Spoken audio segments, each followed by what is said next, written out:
sean bienvenidos a Hablando se entiende la gente. Mi nombre es Bárbara Barrueta y en este episodio nos vamos a introducir en el fascinante mundo de las teorías de la comunicación. Antes de profundizar en los detalles, vamos a entender un poco el contexto de las teorías de la comunicación y es importante que veamos unos conceptos. ¿Qué es la comunicación? En pocas palabras, es la transmisión de información entre dos o más individuos.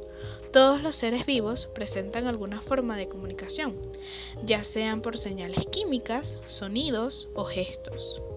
De hecho, Aristóteles definió el estudio de la comunicación como la búsqueda de todos los medios de persuasión que tenemos a nuestro alcance. Analizó las posibilidades de los demás propósitos que puede tener un orador. Sin embargo, dejó muy claramente asentado que la meta principal de la comunicación es la persuasión. Muy interesante este concepto. Por otra parte, ¿qué es el análisis de contenido? Es una herramienta muy poderosa para investigar y comprender diversos tipos de comunicación mediante la identificación y la interpretación de patrones significativos dentro del contenido analizado. No obstante, ¿qué son los estudios de públicos?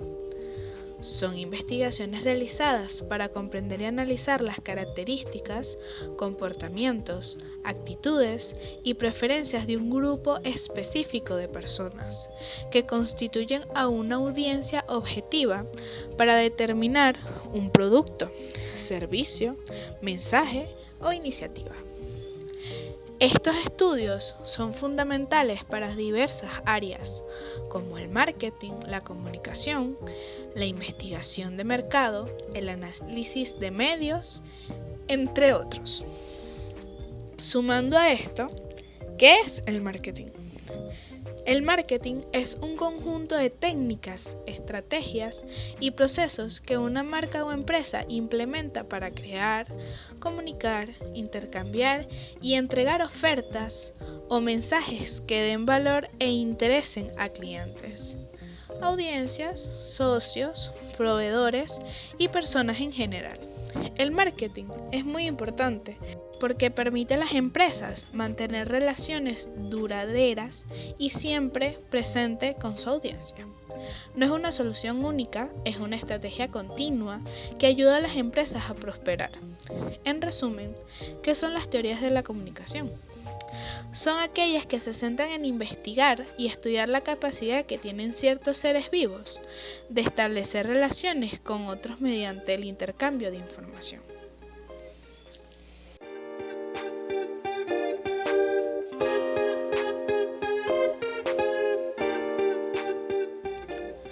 Ahora que tenemos una base sólida, profundicemos un poco más.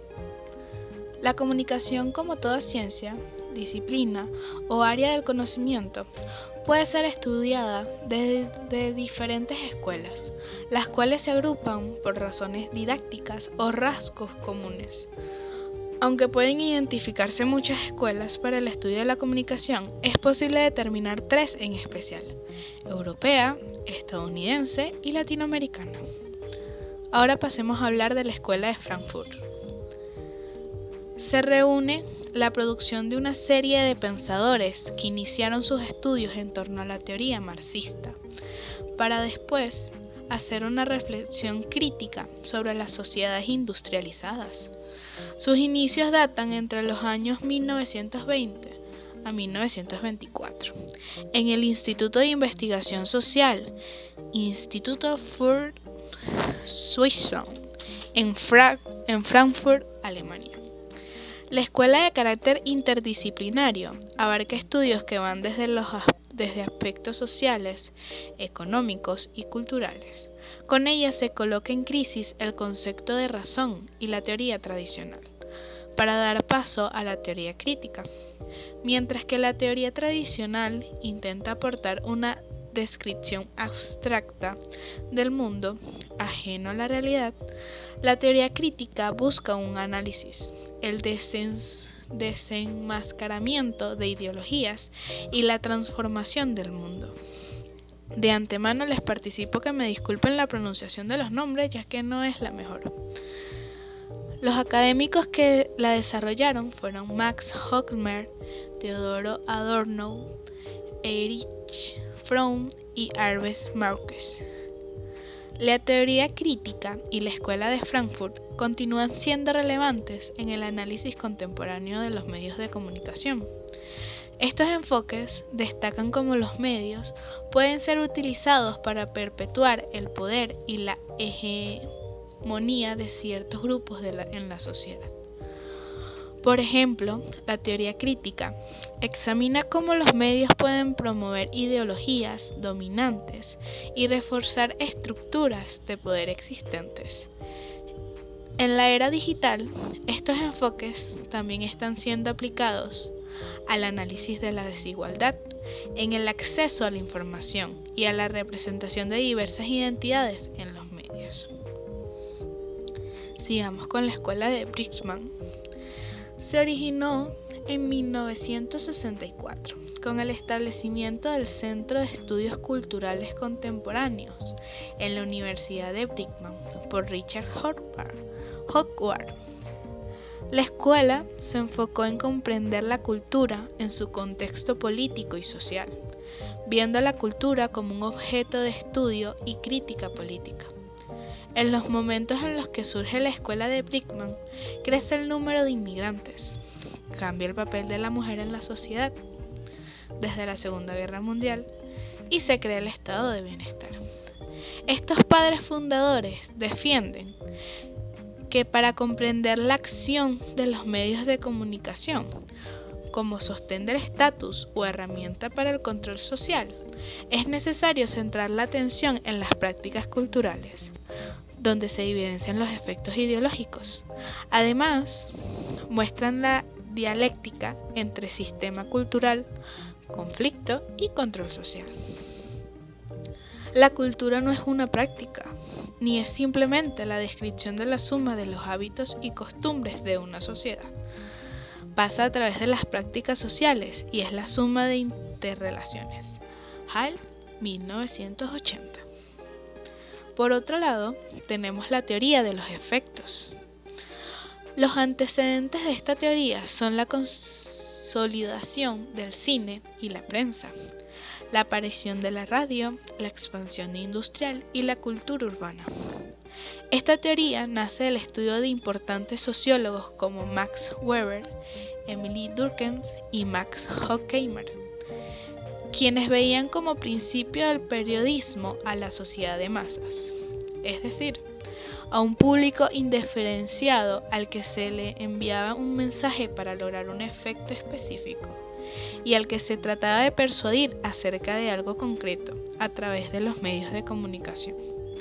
La teoría de los efectos fue el resultado del trabajo que sobre el análisis de los medios de comunicación hicieron las escuelas de sociología empírica, la sociología positivista y la teoría crítica, haciendo que se hablase de un tema en el que se daba por sentado que el fin único de la comunicación era transmitir mensajes o información, y que lo que pasara durante este proceso no era ni de interés intelectual ni de interés práctico. La teoría de los efectos hizo que los dueños de los medios buscasen manejar de forma más racional la información, aunque ello no implicó que la manejasen de mejor o peor manera que como lo venían haciendo, sino que más bien entendieran el poder que tenían y buscasen aprovecharlo. Sumando a esto, tenemos la escuela norteamericana, nacida a finales del siglo XIX y principios del siglo XX, donde los investigadores se encargaron de darle forma a las relaciones públicas gracias a sus estudios. Se establece con dos propósitos principales. El primero, satisfacer todas las necesidades y demandas informativas que existían desde el público externo o consumidor. Y el segundo, responder a la necesidad económica que surgían en las empresas a través de un buen posicionamiento ante el público. Autores: Ivy Lee y Edward Bernays. La escuela norteamericana se perpetúa como centro de la mayor producción científica en las disciplinas y es la que ha construido a las relaciones públicas como una profesión. Por último, pero no menos importante, la teoría de la aguja hipodérmica. Esta teoría se desarrolló entre 1900 y 1940 en el escenario de grandes acontecimientos mundiales. La Revolución Rusa, por un lado, Mussolini y luego Hitler por otro, además de la Guerra Civil Española. En todos estos procesos, la propaganda política había tenido gran influencia y se desarrolla una de las primeras reflexiones sobre la comunicación, la teoría de la aguja hipodérmica. Su principal postulado dice que los medios de comunicación inyectan una información con un contenido que se da por cierto y verídico. Es decir, que lo que un medio de comunicación diga es cierto y de ninguna manera requiere ser verificado. El receptor es pasivo y quien lleva toda la actividad es el emisor. El mensaje tendrá más efecto en la medida en la que la inyección sea mayor o se repitan sus dosis. Esta es una teoría que estima la capacidad de esto de moldear la conducta de las masas, entendiéndolas como a un grupo sin criterio que puede ser manipulado por los medios, los cuales a su vez sus instrumentos de los poderes públicos y privados.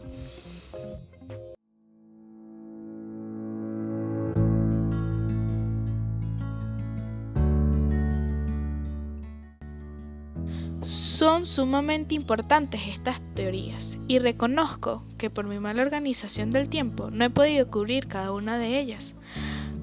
Aquí es donde las cosas se ponen interesantes.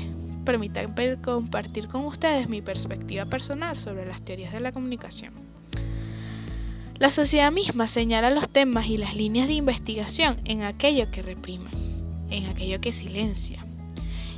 Y una sociología a la altura de su tiempo debe atender precisamente a estos mecanismos de dominación de la sociedad, para rescatar la verdad de lo que oculta. Por eso, el pensamiento debe ser crítico y reflexivo. Crítico no como negación directa de la realidad, sino como renuncia a una aceptación irreflexiva de la realidad social, tal y como se nos presenta.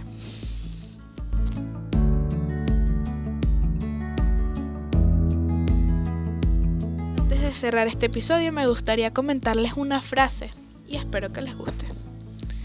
Quien llegue a comprender verdaderamente que su visión de mundo es una construcción, sería en primer lugar una persona verdaderamente libre, porque él sabría que podría cambiar su construcción, su visión del mundo en cualquier momento. En segundo lugar, sería una persona verdaderamente responsable, quien sabe de ser el constructor, el arquitecto de su propia realidad. Por supuesto, no puede excusarse, no puede acusar a otras personas de ciertas cosas. Paul Watzlawick. Bueno amigos, esto es todo por hoy. Espero que hayan disfrutado explorando las teorías de la comunicación conmigo. No olviden suscribirse para más episodios y seguirme en mis redes sociales. Bye bye.